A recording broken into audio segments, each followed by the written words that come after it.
Hello everyone, क्या हालचाल है। आइए कुछ बेहतरीन सवाल रेनीट की प्रिपरेशन में जो आपकी हेल्प करेंगे डिस्कशन करते हैं। बच्चों, नियम आज भी वही है।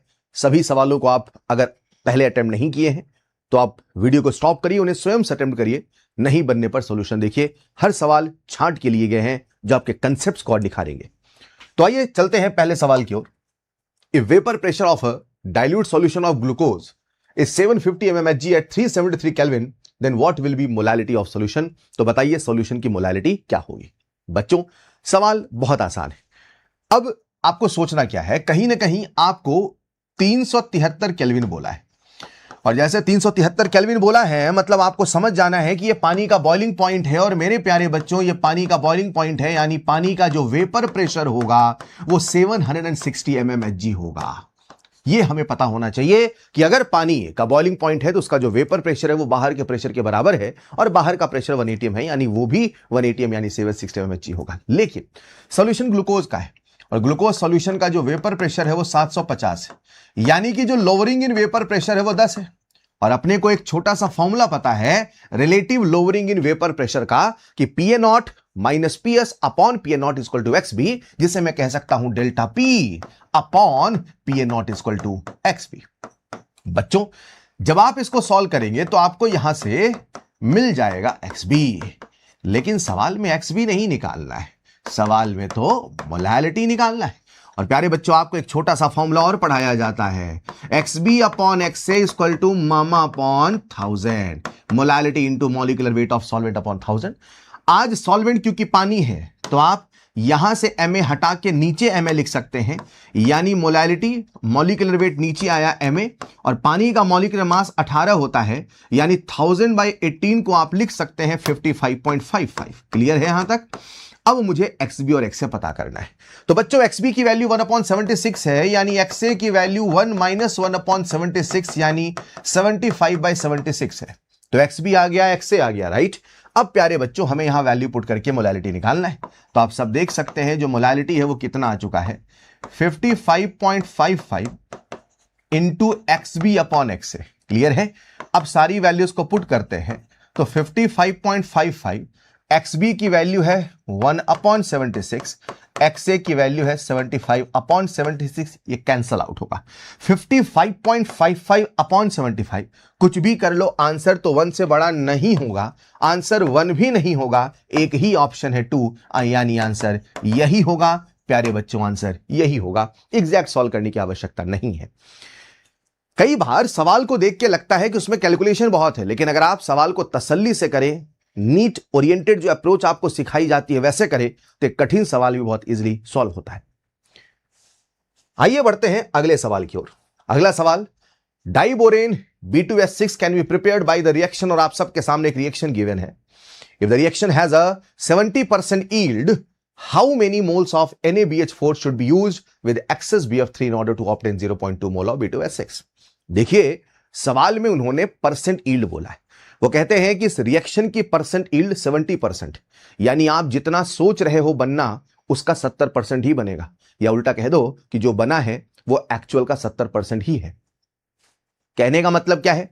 कहने का मतलब यह है कि आज उन्होंने हमें B2S6 का बोला है, कितना मोल है 0.2, यानी जो ये 0.2 मोल है ये 70% है मेरे भाई। ओके सर, और अगर ये 70% है तो सोचो कितना बनना था। आप कहेंगे कि सर जो 1% होगा वो 0.2/70 होगा, सर जो 100% होगा, सर जो 100% होगा वो 0.2/70 इंटू 100 होगा, यानी जब आप इसे सिंप्लीफाई करेंगे तो ये 2/7 होगा। ये मोल बनना चाहिए था, लेकिन केवल उसका 70% बना है। तो अगर ये है तो बताओ फिर NaBH4 हमने कितना लिया होगा। अब NaBH4 और B2S6 में मोल कंसेप्ट लगाइए, तो क्या कहेंगे कि जब इसका 3 मोल जाएगा तो इसका 2 मोल आएगा, या उल्टा कह दो कि इसका 2 मोल तभी आएगा जब इसका 3 मोल जाएगा, यानी 2 मोल ऑफ B2S6 तभी बनेगा, राइट, जब 3 मोल ऑफ NaBH4 जाएगा, या कह दीजिए कि 2 मोल ऑफ B2S6 बनाने के लिए 3/2 मोल ऑफ NaBH4 चाहिए, या कह दीजिए कि 2/7 B2S6 बनाने के लिए इसे सिंप्लीफाई करिए तो 3/2 इंटू 2/7। ठीक है बच्चों, 2 से 2 कैंसिल होगा, 3/7 आप सबके सामने आंसर, 7 चौक 28, 0.4 समथिंग आना चाहिए। अगर हम सही ऑप्शन देखें तो मात्र एक है, दैट इज ऑप्शन नंबर 4। ठीक है, तो सवाल को हमेशा फॉर्मूले से करने की कोशिश नहीं करें, सवाल को पहले समझे, सवाल को पहले फील करें। आइए बढ़ते हैं अगले सवाल की ओर। अगला सवाल एटॉमिक स्ट्रक्चर की एनसीईआरटी की गहरी लाइनों से बनाया गया है। The probability density plot of 1s and 2s orbitals are given in figure. और आपके सामने दो डायग्राम दिया है और फिर कहता है the density of dots in a region represent the probability density of finding electron in the region on the basis of above diagram which of the following statement is incorrect. प्रश्न हमसे गलत पूछा है, सही नहीं पूछा है, राइट। ये हमेशा अंडरलाइन कर लिया करिए, कई बार कंफ्यूजन होता है जब हम पेपर में प्रेशर में सॉल्व करते हैं तो हमें इसमें कंफ्यूजन होता है कई बार। तो बच्चों आपसे वो गलत पूछा है, आप कैसे करें। 1s and 2s orbitals are spherical in shape. ये बिल्कुल सही बात है कि 1s और 2s ये दोनों स्फेरिकल होते हैं, right. The probability of finding the electron is maximum near the nucleus. हां, न्यूक्लियस के करीब इलेक्ट्रॉन की मिलने की प्रोबेबिलिटी सबसे मैक्सिमम थी। और जब साई वर्सेस आर का ग्राफ बनाया जाता है तो साई वर्सेस आर में न्यूक्लियस के करीब ग्राफ हमेशा पीक से स्टार्ट होता है। अगर आपको याद हो तो साई वर्सेस आर का ग्राफ हमेशा पीक से स्टार्ट होता है। और यहीं पे जब 2s का बनाते हैं तो वो कुछ ऐसा बनता है। कहानी बड़ी सिंपल थी कि न्यूक्लियस के करीब इलेक्ट्रॉन के मिलने की प्रोबेबिलिटी बहुत ज्यादा पाई गई थी, और जैसे जैसे न्यूक्लियस से दूर जाते थे वैसे वैसे इलेक्ट्रॉन की मिलने की प्रोबेबिलिटी घटती जाती थी, राइट। फिर सवाल कहता है the probability of finding the electron at a given distance is equal in all direction. हां, क्योंकि स्फेरिकल है, और अगर स्फेरिकल है तो किसी भी डायरेक्शन पे जाइए प्रोबेबिलिटी इक्वल होगी। अगर यही पी होता तो फिर ऐसा नहीं होता, राइट। तो प्रश्न कहता है the probability of finding the electron at a given distance is equal in all direction। हाँ, ये सही बात है। The probability density of electrons for 2s orbital decreases uniformly as distance from the nucleus increases। जैसे nucleus से distance बढ़ रही है वैसे प्रोबेबिलिटी घट रही, ऐसा नहीं है। अगर आप ध्यान से 2s का डायग्राम देखें तो न्यूक्लियस के करीब थोड़ी सी प्रोबेबिलिटी ज्यादा है, और फिर यहां बीच में आपको ये वैकेंट स्पेस नजर आएगा। ये जो वैकेंट स्पेस है आगे चल के इसे ही नोड बोला गया, और न्यूक्लियस से रेडियली जाने पे जो नोड मिला उसे रेडियल नोड बोला गया। तो वो कहता है यूनिफॉर्मली घटता है, ऐसा नहीं है, ऐसा नहीं है। वो बीच में यहां पे घटता और फिर धीरे धीरे बढ़ने लगता है। तो अगर आपसे सवाल गलत पूछा है तो हां, ऑप्शन नंबर 4 गलत होगा। ये बिल्कुल एनसीईआरटी गैजेट पैरा उठा के सवाल बनाया गया है ताकि आप इसी बहाने एनसीईआरटी के डेप्थ पॉइंट्स को भी सुनते रहें, देखते रहें। आइए चलते हैं अगले सवाल की ओर। A fuel cell involves combustion of propane at 1 atm pressure and 298 kelvin temperature, और एक रिएक्शन गिवन है। डेल्टा जी नॉट दिया है, calculate E nought of the cell. Simply formula based सवाल है, अगर आपको फॉर्मूला याद है तो बनेगा। आप सबने पढ़ा होगा delta G not is equal to minus NF E not. इस पूरे सवाल में डेल्टा जी नॉट की वैल्यू आपको दे रखी है। डेल्टा जी नॉट की वैल्यू है -1978 kilo joule. Kilo joule unit का विशेष ध्यान रखेंगे। एन हमें पता नहीं है, बच्चे को फैराडे पता है, दैट इज 96500, और ई नॉट हमें निकालना ही। यानी अगर हम कुछ तरकीब लगाएं और एन निकाल लें तो मजा आ जाए। बच्चों एन का मतलब होता है इन फैक्टर ऑफ रिएक्शन, एन का मतलब होता है इन फैक्टर ऑफ रिएक्शन, और बच्चों को इन फैक्टर ऑफ रिएक्शन निकालना आता है, चाहे निकाले ऑक्सीडेशन हाफ से चाहे निकाले रिडक्शन हाफ से। जो total change in oxidation number होगा वही एन फैक्टर ऑफ रिएक्शन कहलाएगा। सर निकाले कैसे वो तो बताओ। आओ मैं निकाल के बताता हूं। तो प्यारे बच्चों, ये जो आपके सामने रिएक्शन है इसमें या तो ऑक्सीडेशन हाफ चुन लें या तो रिडक्शन हाफ चुन लें, आपकी इच्छा है। मैं एक बार आप सबके लिए रिएक्शन नीचे लिख देता हूं। C3H8 प्लस 5O2 से बना 3CO2 प्लस 4H2, राइट। आप अगर यहां कार्बन का ऑक्सीडेशन नंबर निकालेंगे तो 3x प्लस 8 बराबर 0।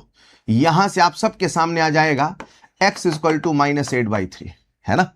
हाइड्रोजन पे हमेशा +1 एक्सेप्ट मेटल हाइड्राइड। x की वैल्यू कितनी आ चुकी है -8/3। यानी यहां पे जो कार्बन है इस पर कितना चार्ज, इस पर -8/3 का चार्ज है, ठीक है साहब। और यहां पे जो कार्बन है इसमें +4 का चार्ज है। तो आपको यहां पे सबसे पहले चेंज निकालना पड़ेगा। आप चेंज निकालें कैसे, तो एक कार्बन पे कितने का चेंज है, 3 कार्बन पे कितने का चेंज है, दैट इज टोटल चेंज।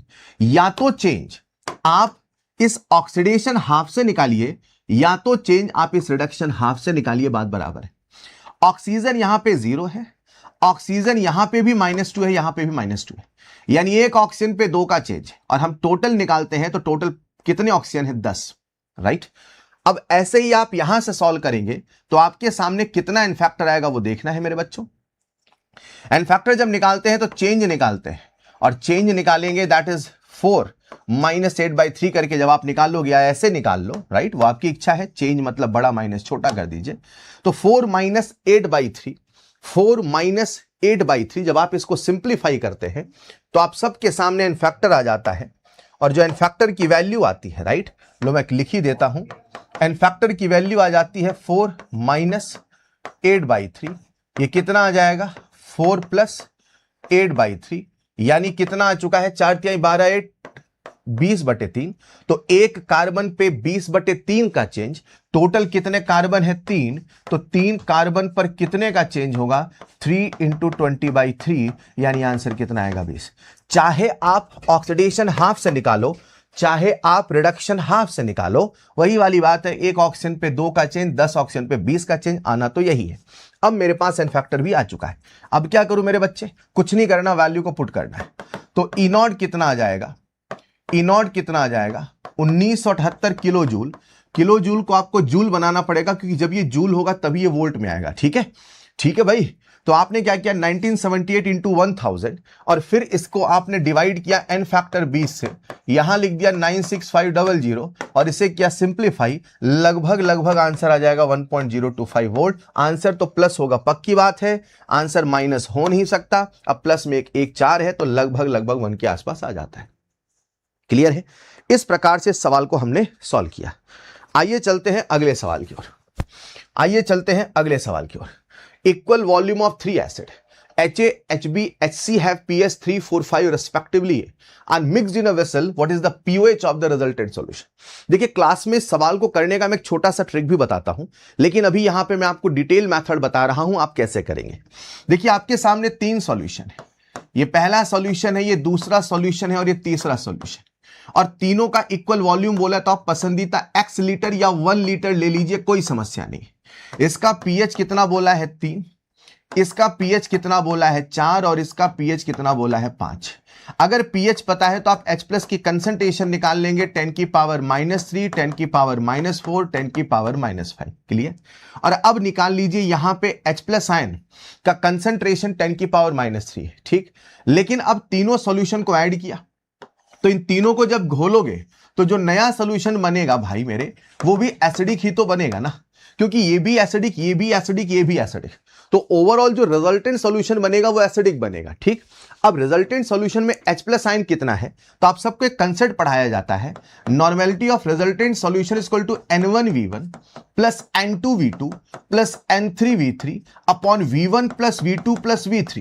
क्या आप सबको ये फॉर्मूला याद है? बता दीजिए। बस याद रखना कि जो H+ का कंसंट्रेशन होता है वही अपने आप में नॉर्मेलिटी के बराबर होता है, वही अपने आप में नॉर्मेलिटी के बराबर होता है। तो बच्चों, आज क्योंकि ये सॉल्यूशन एसिडिक है तो रिजल्टेंट सॉल्यूशन को जो नॉर्मेलिटी होगा वही H+ आयन की कंसंट्रेशन के बराबर होगा, और यहां से मैं H+ आयन निकालूंगा तो N1 इसे कह दो, यानी 10 की power -3 into 1, V1 V2 V3 1 है, 10 की पावर -4 इंटू 1 प्लस 10 की पावर -5 इंटू 1।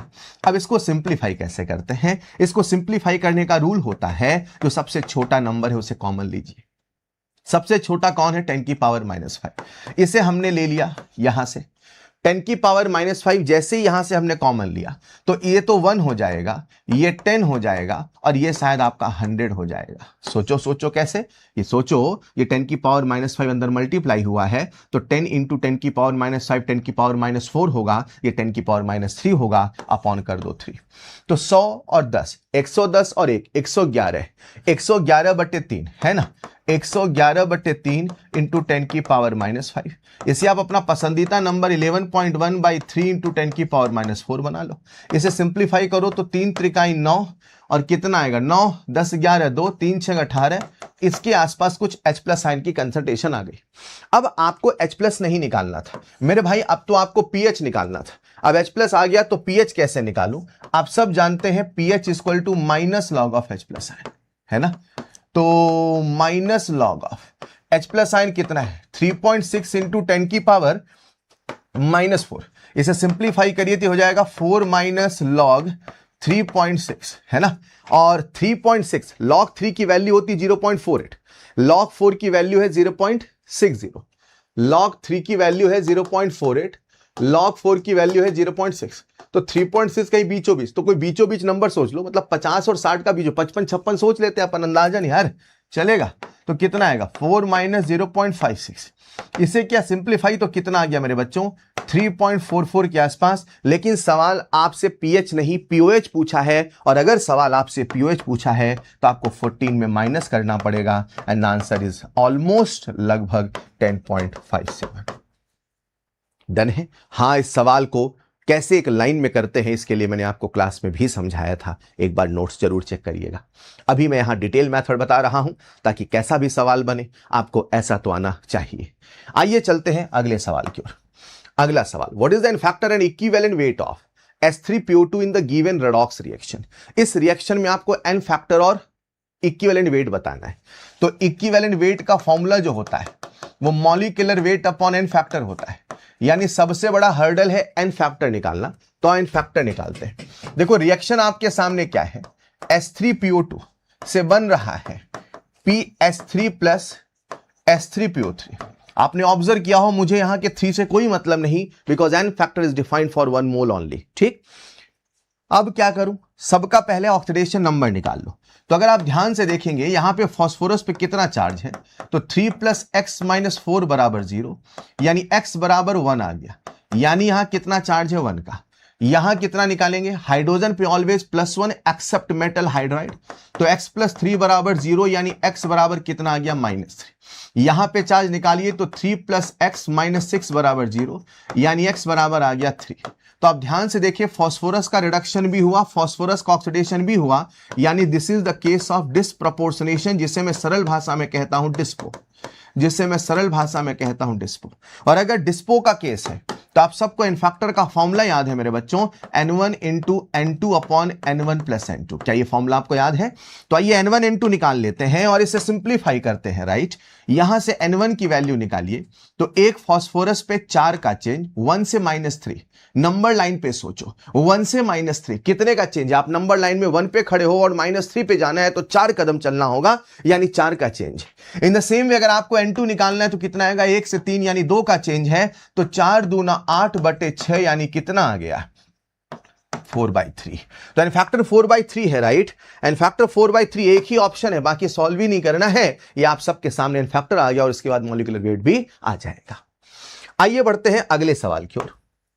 अगला सवाल, for 1 mole of an ideal monoatomic gas on moving from one state to other, temperature is doubled but pressure becomes √2 times, the entropy change in the process will be।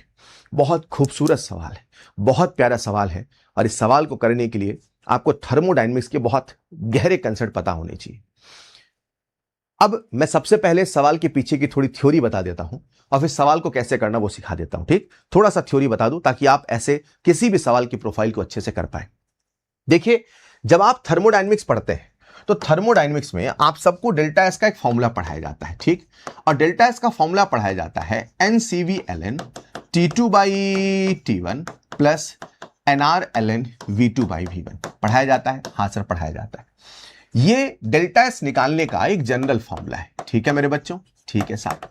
अब ये delta S निकालने का general formula है और फिर आप इसी फॉर्मूले को अलग अलग प्रोसेस में मॉडिफाई करते हैं।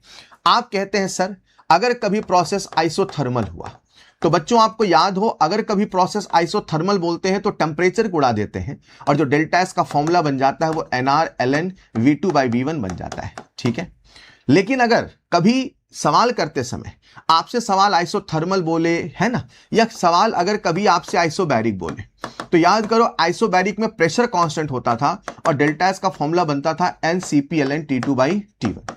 और इसी में एक छोटा सा केस और होता था, अगर कभी सवाल आपसे एडियाबैटिक बोलता है तो एडियाबैटिक में Q 0 होता है और डेल्टा 0 हो जाता है। वो सारी बातें आपको याद होंगी। सुनिएगा, ऊपर वाला जो फॉर्मूला है ये जनरल फॉर्मूला है।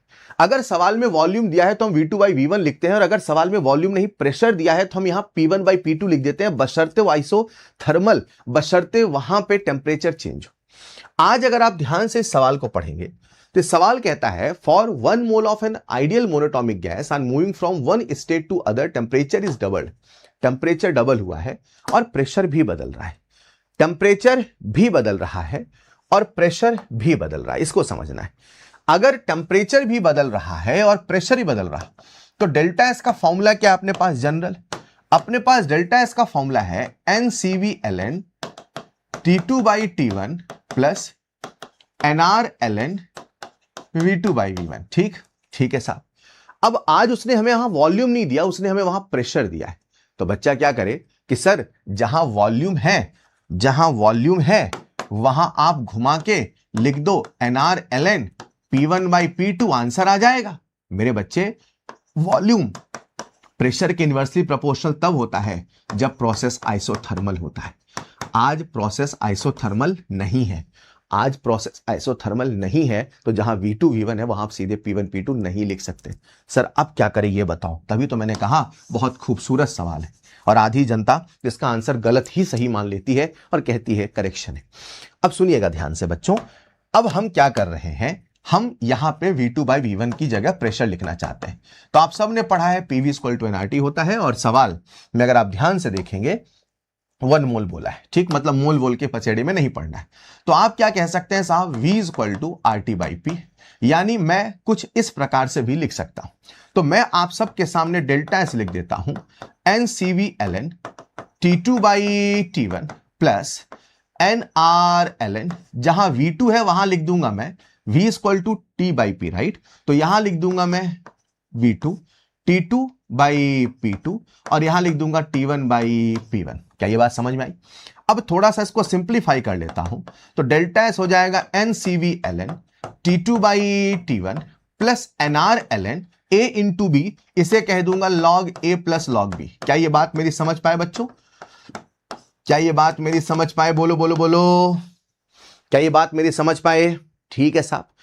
अब सर ये आप क्यों बता रहे हो, सीधे फॉर्मूले बता दो ना। इसीलिए मैंने कुछ देर पहले कहा कि मैं थोड़ा थ्योरी बता दूं, अंत में एक फॉर्मूला आएगा, आपको फॉर्मूला याद होना चाहिए, राइट। अब हम क्या कर रहे हैं, यहां पे सारी कहानी, ये भी NR/ln T2/T1 है और ये NCV/ln T2/T1 है, तो N/ln T2/T1 कॉमन है। तो हम क्या करते हैं, यहां से कॉमन लेते हैं, तो N/ln T2/T1 को कॉमन लिया और ब्रैकेट में बन गया CV + R। और बच्चों आप सबको याद है कि CV + R क्या होता है, आप सबको याद है कि CV + R क्या होता है। CV + R शायद इसे ही मेरे प्यारे बच्चों बोलते हैं CP। क्या बोलते हैं? CP। क्या बोलते हैं? CP। और हम सब के सामने डेल्टा एस का फॉर्मूला बन जाएगा NCP/ln T2/T1 plus NR/ln P1/P2। ये फॉर्मूला चलेगा, इससे आपका आंसर आएगा। मैं बस इस फॉर्मूले को बताना चाहता था जो आप सबके सामने है, इस फॉर्मूले को वहां पुट करो, आंसर आपका भागे भागे चला आएगा। अब कैसे करें, आइए इस सवाल को करते हैं। तो जहां CV था वहां CP है, बस ये मैं कहना चाहता था। अब इस सवाल को सॉल्व करते हैं मेरे बच्चों। तो हम सबके सामने डेल्टा एस का फॉर्मूला आ चुका है NCP/ln T2/T1 plus NR/ln P1/P2। Check कर लीजिए, NR/ln P1/P2। सारी वैल्यू को पुट करते हैं। उसने बोला है कि टेम्परेचर डबल हुआ है।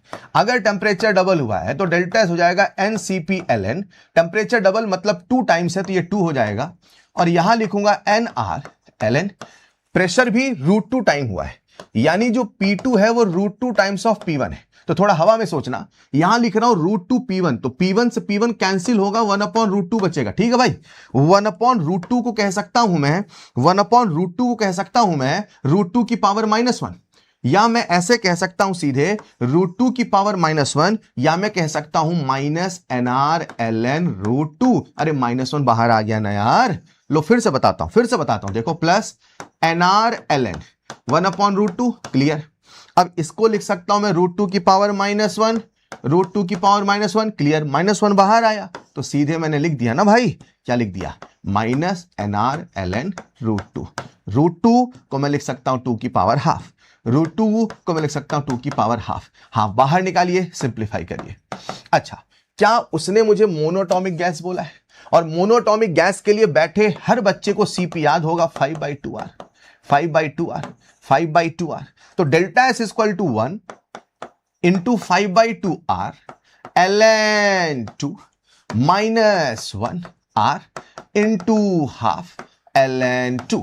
इसे करिए सिंप्लीफाई और आंसर आपके सामने आएगा और खुद पे गर्व होगा, अरे हमने क्या कर डाला।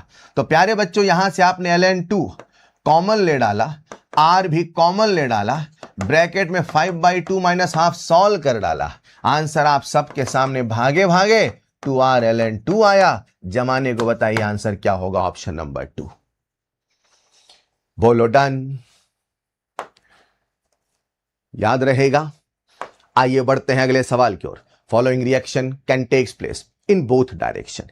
एक रिएक्शन है, ये दोनों डायरेक्शन में हो सकती है। It is given that for the forward reaction rate और ए के बीच में ग्राफ बना है। अब रेट और कंसंट्रेशन के बीच में ग्राफ स्ट्रेट लाइन है, यानी कंसंट्रेशन के बदलने से रेट नहीं बदला है, यानी जो रेट है वो कंसंट्रेशन पे डिपेंड नहीं कर रहा, यानी मेरे भाई ये जीरो ऑर्डर, यानी मेरे भाई ये जीरो ऑर्डर। वो कहता है ये ग्राफ फॉरवर्ड के लिए, यानी जो फॉरवर्ड वाला है वो जीरो ऑर्डर है। अब ये भी तो पता करूं कि बैकवर्ड वाला क्या है, तो ध्यान से देखना। बैकवर्ड वाले में हमने कंसंट्रेशन किया 2 गुना और रफ्तार भी हो गया 2 गुना। कंसंट्रेशन 2 गुना, रफ्तार भी 2 गुना। बोलो कौन सा ऑर्डर? सर ये तो है फर्स्ट ऑर्डर। क्या ये समझ में आया? सबसे पहले हमने ऑर्डर आइडेंटिफाई किया, अरे तभी तो रेट लॉ लिख पाएंगे। लेकिन सवाल आपसे इस पूरी रिएक्शन का रेट लॉ पूछा है। तो बच्चों आप सबके सामने रिएक्शन है, ए से बन रहा है बी।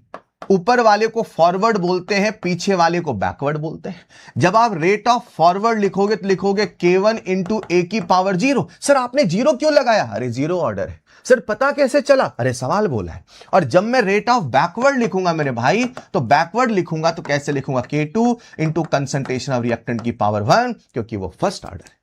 लेकिन सवाल न फॉरवर्ड पूछा न बैकवर्ड पूछा, सवाल हमसे नेट ROR पूछा, और नेट ROR होगा R forward minus R backward, यानी कि K1 minus K2 into B की पावर 1।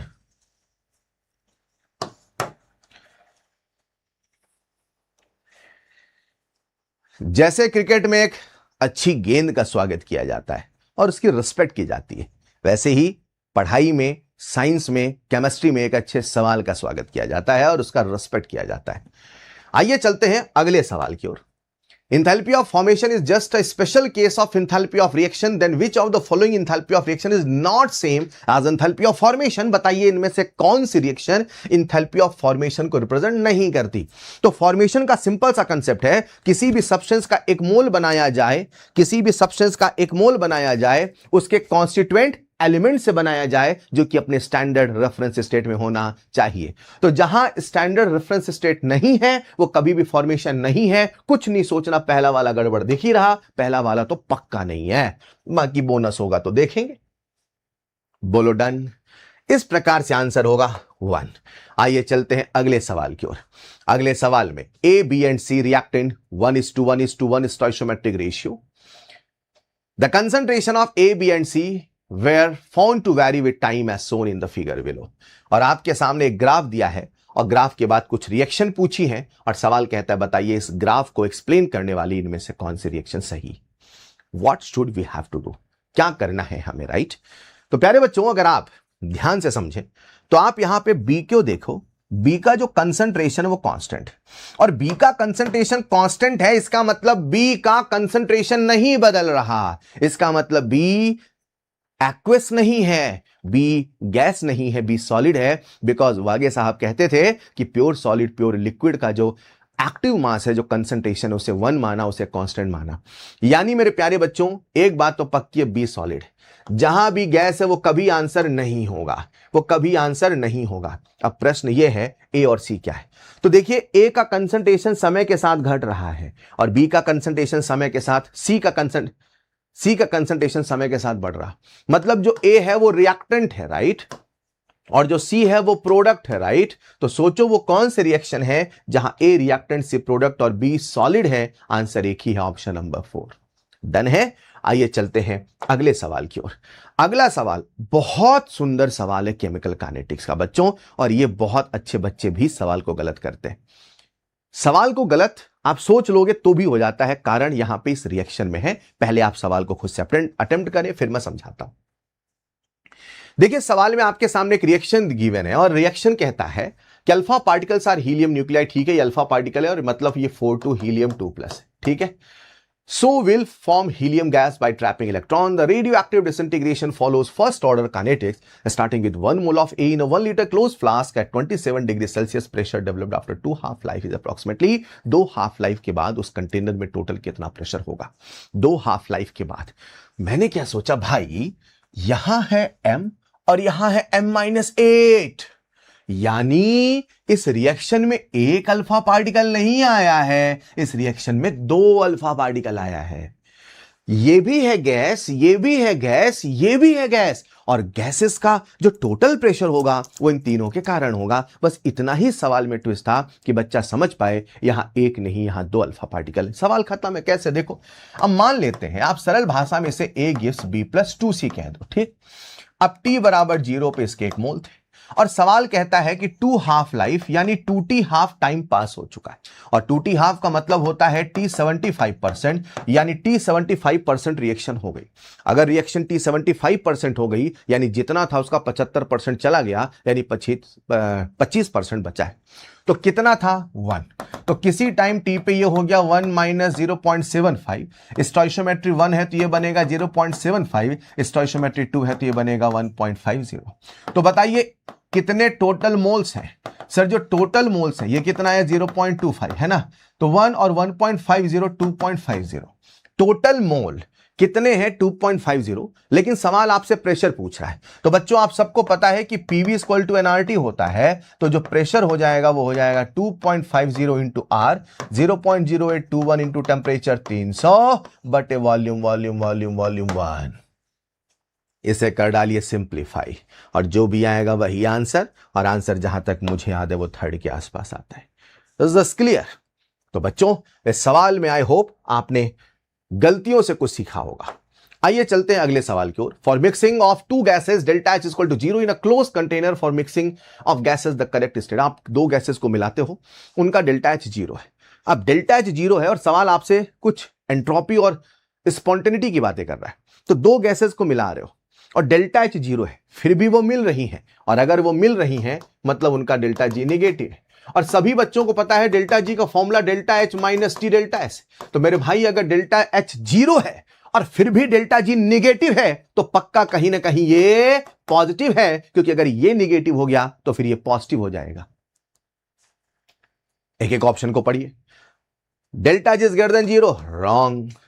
डिसऑर्डरनेस डिक्रीजेस, अरे भाई गैसेस को मिलाओगे तो अव्यवस्थाएं बढ़ेंगी, 2 अलग अलग गैस आएगी, अलग अलग पार्टिकल आएंगे तो एंट्रोपी बढ़ेगी। डिसऑर्डरनेस डिक्रीजेस गलत बात, डिसऑर्डरनेस इंक्रीजेस सही बात। डिसऑर्डरनेस बढ़ेगा तो डेल्टा एस बढ़ेगा, तो टी डेल्टा एस पॉजिटिव सही बात, और T delta S positive delta G negative बिल्कुल सही बात। Answer will be nothing but option number 1। Done है बच्चों? आइए चलते हैं अगले सवाल की ओर। अगले सवाल में आप सबके सामने the dissociation constant of acetic acid and hydrogen cyanide are this and this. एक आपके सामने एसिटिक एसिड है और एक आपके सामने हाइड्रोजन साइनाइड है। एसिटिक एसिड का दे रखा है 1.8 × 10⁻⁻5 और हाइड्रोजन साइनाइड का दे रखा है 3.2 × 10⁻⁻10, और दोनों के डिग्री ऑफ हाइड्रोलिसिस का रिलेशन पूछा है। इससे बनने वाले सॉल्ट है ना CH3COK, और इससे बनने वाले सॉल्ट KCN का डिग्री ऑफ हाइड्रोलिसिस का रेशियो पूछा है। देखिए सवाल को करने का एक तरीका ये कि आप डिग्री ऑफ हाइड्रोलिसिस का पूरा फॉर्मूला लिखें, H = √KH/C, फिर KH लिखो KW/K और फिर रेशियो निकालो, कंपेयर करो। और दूसरा बड़ा प्यारा तरीका जो आपको फील कराया जाता है, हाइड्रोलिसिस यानी रिएक्शन विद वाटर, और पानी के साथ वही रिएक्शन होता है, वही रिएक्शन करता है जो जितने वीक पैरेंट से आता है। जो जितना वीक पैरेंट से आएगा वही कोहराम मचा के जाएगा। यानी जो पैरेंट ज्यादा वीक से आया है वहां डिग्री ऑफ हाइड्रोलिसिस ज्यादा होगा, कोई फॉर्मूला नहीं लगाना। ऑफ कोर्स वो भी एक तरीका है, बट अगर आपके कंसेप्ट स्ट्रांग है तो ऐसे भी सवाल आप कर सकते हैं। आप देख सकते हैं कि एसिटिक एसिड और हाइड्रोजन साइनाइड में हाइड्रोजन साइनाइड का के बहुत कम है, यानी वो बहुत वीक एसिड है, मतलब उसका कॉन्जुगेट बहुत स्ट्रांग है, मतलब वो पानी से रिएक्शन बहुत ज्यादा करेगा, यानी ये वाला हाइड्रोलिसिस ज्यादा करेगा, यानी इसके सॉल्ट का हाइड्रोलिसिस ज्यादा होगा, यानी H2 ग्रेटर देन H1 होगा। हां, अब सवाल आपसे रेशियो पूछता है, एग्जैक्टली तो करते हैं ना यार, रेशियो थोड़ी पूछा है, कंपैरिजन पूछा, कहां ज्यादा कहां कम है। We can use our concept and give answer. आइए चलते हैं अगले सवाल की ओर। अगला सवाल आप सबके सामने असर्शन रीजन का सवाल है। The solubility of a solid in a liquid is significantly affected by temperature. बिल्कुल सही बात। देखिए, एक सॉलिड की सॉल्युबिलिटी है, एक लिक्विड की सॉल्युबिलिटी है और एक गैस की सॉल्युबिलिटी है। सॉलिड की सॉल्युबिलिटी एक्सो भी हो सकती है, एंडो भी हो सकती है, और यही कारण है वो टेंपरेचर से प्रभावित होती है, जिसके लिए हम ली चैटलियर प्रिंसिपल लगाते हैं। The solubility of a solid in a liquid is significantly affected by temperature. सही बात है, और उसका रीजन देता है if delta solution is positive, मतलब अगर वो एंडोथर्मिक है द सॉल्युबिलिटी विल इंक्रीज। हां मेरे बच्चों, आपके सामने ये सॉलिड है और इसको आप लिक्विड में मिला रहे हो, और ये मान लेते हैं सॉल्यूशन बन रहा है, और ये मान लो एंडो है। अगर ये एंडो है तो फॉरवर्ड वाला एंडो होगा, बैकवर्ड वाला एक्सो होगा। और लॉकअप क्या कहता है कि टेंपरेचर के बढ़ाने से इक्विलिब्रियम हमेशा एंडो साइड चला जाएगा, यानी अगर आप टेंपरेचर बढ़ाते हैं तो इसकी सॉल्युबिलिटी बढ़ेगी। इन द सेम वे अगर ये एक्सो है तो सॉल्युबिलिटी घटेगी। तो हां, असर्शन बिल्कुल सही है। हां, रीजन भी सही है, solubility will decrease with increase in temperature. अगर मैं आपसे कहता कि टेंपरेचर के बदलने से सॉल्युबिलिटी बदलती है, उसका कारण क्या दोगे, तो आप भी यही कहते सर क्योंकि कई बार रिएक्शन एक्सो एंडो होती है। तो मुझे लगता है ए भी सही, आर भी सही, and is the correct explanation, so answer will be 1। आइए चलते हैं अगले सवाल की ओर। The electrical resistance of column of 0.05 mole पर litre NaOH solution of diameter 1 centimetre and length 50 centimetre is this. देखिए, एनसीईआरटी का सवाल है और कभी भी आपके पेपर में आ सकता है। सवाल कहता है कि आपके सामने एक कॉलम है, आपको पहले फील करना पड़ेगा, ये जो कॉलम है, ये जो कंडक्टिविटी सेल है, आज सिलेंड्रिकल कंडक्टिविटी सेल है। और अगर ये सिलेंड्रिकल कंडक्टिविटी सेल है तो इसकी L यानी कि लेंथ दे रखी है 50 सेंटीमीटर, और इसका आपको डायमीटर दे रखा है कितना मेरे बच्चों, 1 सेंटीमीटर। तो आपको सबसे पहले इसका एरिया निकालना पड़ेगा, और एरिया हो जाएगा पाई आर स्क्वायर। सर हमें एरिया क्यों चाहिए, क्योंकि हमें कप्पा चाहिए। सर हमें कप्पा क्यों चाहिए, क्योंकि सवाल हमसे लैम्डा पूछा है। तो मेरे भाई अगर आपको लैम्डा चाहिए तो लैम्डा का फॉर्मूला है कप्पा इंटू 1000/m। अच्छा, 1000 मैंने ऊपर क्यों लिखा, क्योंकि सब सेंटीमीटर में। अब मुझे इसके लिए कप्पा चाहिए और m चाहिए। तो सवाल में m तो दे रखा है, दिया क्या नहीं, कप्पा। तो कप्पा का फॉर्मूला क्या है, 1/r इंटू L/A। रेजिस्टेंस दिया है, यस सर, तो कप्पा निकालिए। रेजिस्टेंस कितना दे रखा है, रेजिस्टेंस दे रखा है 5.55 इंटू 10 की पावर 3। लेंथ कितना दिया है, 50। एरिया के लिए आपको पाई आर स्क्वायर करना पड़ेगा। अगर डायमीटर 1 सेंटीमीटर है तो रेडियस 0.5 इंटू 0.5। डन।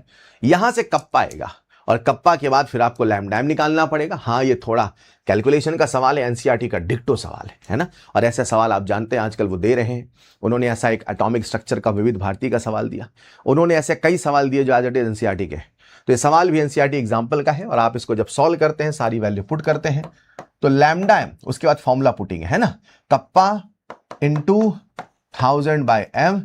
जब आप इसको सिंप्लीफाई करते हैं तो आंसर लगभग कितना आता है, 229 के आसपास, जो ऑप्शन नंबर 3 चेक कर लीजिएगा। ठीक, 229 के आसपास, 229 के आसपास जो भी वैल्यू है देख लेना। ठीक है, तो प्यारे बच्चों, ये थे कुछ एक सवाल, बढ़िया कंसेप्ट। जो सवाल नहीं बने उनको रिवाइज करिए। हर दिन कुछ नया सीखना ही आगे बढ़ने का नाम है। इसे कहते हैं identify your weakness and make it strength. Wish you all the best, पढ़ते रहिए।